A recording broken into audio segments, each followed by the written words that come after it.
കള്ളപ്പാട്ട പൊട്ടിച്ചാലോ? നിങ്ങൾ വിചാരിക്കും കള്ളപ്പാട്ടയോ അതെന്ത് സാധനം എന്ന്.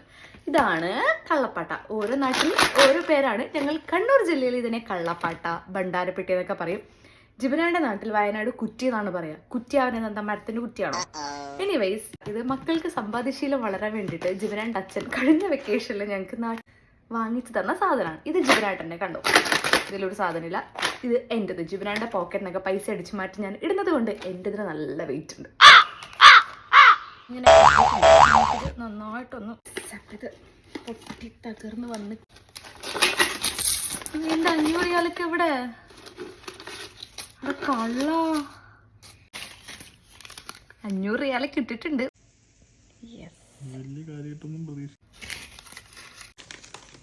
എണ്ണിക്കോ എണ്ണിക്കോ. എന്താ വാങ്ങണ്ടെന്ന് വെച്ചാൽ വാങ്ങിക്കോ, അത്രയ്ക്ക് സമ്പാദിച്ചിട്ടുണ്ട് ഞാൻ. അടുത്ത നമുക്ക് ജിബനാട്ടിൻ്റെ എത്ര പൈസ ഉണ്ടെന്ന് നോക്കാം. എൻ്റെ